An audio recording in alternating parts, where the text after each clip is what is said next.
Hey everyone, welcome back to Installation 00 and this most detailed breakdown. Today we'll be continuing our look into the respective variants of Mjolnir and discussing their design differences, the lore behind the variants, and the theories on their functionality. Yesterday we focused on the Scout variant, but because they are both products of the same development program, I promised you'd receive the Recon variant today, and I intend to honour that promise. So today we are covering the Recon variant. As this is a variant breakdown, a lot of the base systems are identical to the various Mjolnir permutations. For full information on the individual generations and permutations of Mjolnir, see the relevant breakdowns as listed in the description. But for now, we will just look at the Recon components and their functions as we give them the most detailed treatment.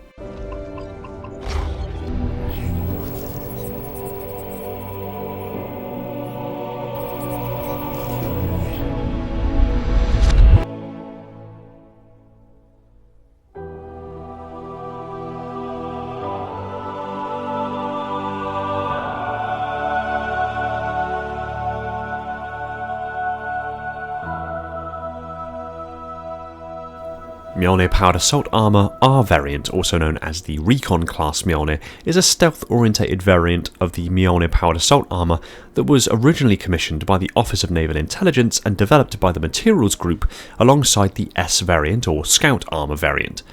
The Recon and Scout projects were originally conceived and developed as parallel variants in respective projects, aiming to develop them both into a singular variant of Mjolnir with superior stealth capabilities and no impact on endurance. The Recon variant specifically did this by using advanced materials to allow the reducing of its infrared signature, reflective surfaces, and Cherenkov radiation emission. Yeah, we'll get to that in a second. Recon first appeared as a prototype variant of the Mark V platform prior to the fall of Reach. The armour underwent field tests to improve the final model, but before even being finalised, Recon was already shown to reduce armour silhouettes without decreasing survivability. Recon helmets were invaluable for Spartan technical reconnaissance and electronic surveillance teams deployed in the support of Operation Red Flag during the final year of the Covenant War. The helmet was fielded alongside an improved chest and shoulder attachment with the Mark V platform for the sakes of field testing exclusively. Data gathered from these field tests would then be used to improve the final product model, which wouldn't be seen until the Mark VI platform.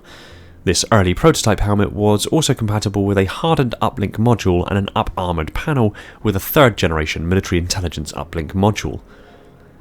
The quote-unquote chest variant of the Mark V Recon variant isn't really a variant per se, as it's just generally a series of pouches and ammo carriers attached to the front of the plate of the Mjolnir variant, enabling the individual to carry additional equipment as necessary.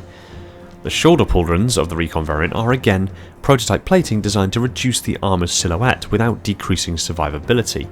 The Mark VI platform's Recon variant marked the final production model of the variant after the extensive field testing performed on the Mark V platform, with data gleaned from these field tests informing significant design overhauls and innovations.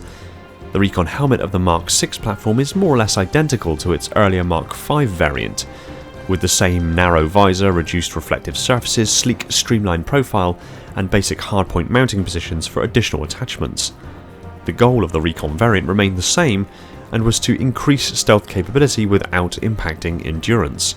Using advanced materials, likely reverse engineered from captured Covenant technology, the Recon variant chest and shoulders had innate properties of its armoured shell that massively reduced the infrared signature, the sleek profile of the helmet reducing its overall silhouette, making it much harder to identify clearly in the battlefield. Efforts were made to reduce the reflective surfaces, including reducing the visible visor plate size to reduce chances of visor glint or reflection, and instead implementing a mixed or augmented reality HUD overlay to grant the user a full field of view. The variant was also said to reduce the Cherenkov radiation emissions. However, this suggests a function of the suit that doesn't really make sense. Cherenkov radiation is a form of energy that we perceive as a blue glow emitted when electrically charged particles that compose atoms, like electrons and protons, are moving at speeds faster than light in that specific medium. We see this very often in nuclear fission reactors, where the nuclear reaction causes beta particles, or high-energy electrons, to travel and decay through the cooling water of the reactor faster than light is capable of travelling through the water. As to how or why it would be necessary to reduce the armour's Cherenkov radiation emission, when the only time the armour is travelling faster than light through a respective medium would be during the initiation or dropout sequence of a slipspace transition, and generally this is only ever possible with a vessel that's capable of transitioning to and from slipspace. It makes no sense to reduce the Cherenkov radiation emission of the armour of a person within a ship when the ship, and even just slipspace wake on its own, would produce Cherenkov radiation. The only circumstance I can see this potentially being necessary is with the prototype long-range stealth orbital insertion pod, an advanced Soev drop pod capable of being launched from a ship in slipspace and transitioning back to normal space on their own, and then be guided to perform an orbital insertion and land on a planet. But even then, unless the pod itself has somehow got materials to help deal with the Cherenkov radiation, it really doesn't make a whole lot of sense. Nevertheless, rule of cool, moving on. In 2553, the UNSC Ordnance Commission was implemented, meaning that the Imbrium machine complex took over production of the Recon variant after the close of the Human-Covenant War, where they refined and improved the existing architecture of the Recon variant. The Gen 2 Recon helmet was upgraded to contain a highly classified Auspex BattleNet uplink, featuring state-of-the-art ONI counter cyber intrusion and firewall routines. The helmet's visor was changed to an APL-72 visor system. The armour itself is fitted with emissions baffling and plasma electronic support activity sensors for observation missions behind enemy lines. The chest has an infrared signature modulator, an X900 Boulder emission shroud system that masks extraneous radioactive emissions, again reducing the chances of detection and increasing the variant's ability to remain in stealth operations for prolonged periods. The reactor pack has the Bravado 120T5 filter stabilizer that guards against reactor pings, and also a kit that contains an IR signal modulator to reduce the overall thermal signature of the variant. It offers improved movement stabilizers and adjustable shield distribution channels for versatility during deep field reconnaissance. Even the Greaves are an off-market system that features exposed shield conduits. These optimizations of the design mean that most operators of the armour indicate that the armour has a noticeably higher resiliency and a much leaner reaction time margin. The Recon variants from earlier generations only saw very limited application in the Gen 3 platform, focusing specifically on the helmet, chest and shoulders of the earlier Mark V variant, with the shoulders and chest being near exact duplicates of the prototype phase of the Recon variant. Despite the significant improvements of the Mark VI and Gen 2 platforms respectively. The helmet was upgraded to work on the Gen 3 platform and can now be used in tandem with the CNM Command Network module Farndale and Typhon, the HUL hardened uplink Courier Pearl and Flamingo, the TAC RS Starlight, and of course the up-armoured Type 05.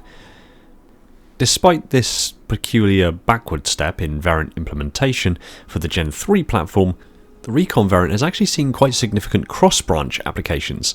ONI operative Captain Veronica Dare wore the S1 ONI Recon BDU version of the armour variant for ODSTs.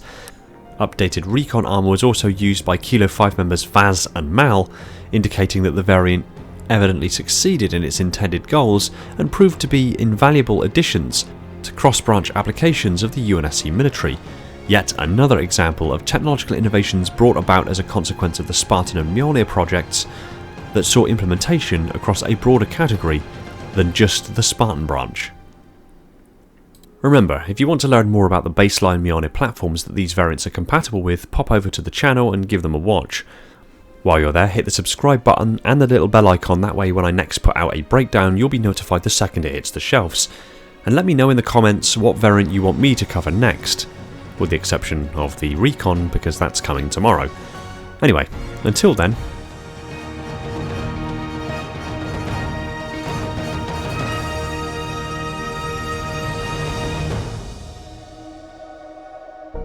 thanks for watching. Stick your comments down below and I look forward to what you have to say. And quick shout outs and thank yous to my patrons: Spartan10148, my devastatingly effective Metarch class Ancilla; Silver Spartan, Leon, Ram, Prophet Bear and Irrefutable Justice, my ever-vigilant monitors; the careful tending of Alvin, Andrew, Brian, Cameron, Darian, Devon, Phantom, Flaming Halo, Cabal, Legions Lost, Michael, Spartan0137, the Cave Potato and Wolf Eclipse, my sub-monitors, my growing fleet of Strato Sentinels, and my most loyal of enforcers, and all my awesome sentinels, sentries and constructors who have jumped aboard on Patreon to help support the channel. You have my debt of gratitude. And, as ever, Todd Morrison, my Tier 0 Transcendent YouTube member. Thanks for keeping my installation running on that glorious vacuum energy. Remember to like, comment and subscribe, as it all helps the channel grow and helps me to continue to deliver this kind of content for you guys. And if you're ready for your next steps in evolution, head over to Patreon and become a patron there, or become a YouTube member to attain a higher state of being. Much love to all of you, take it easy everyone, and find peace in the domain.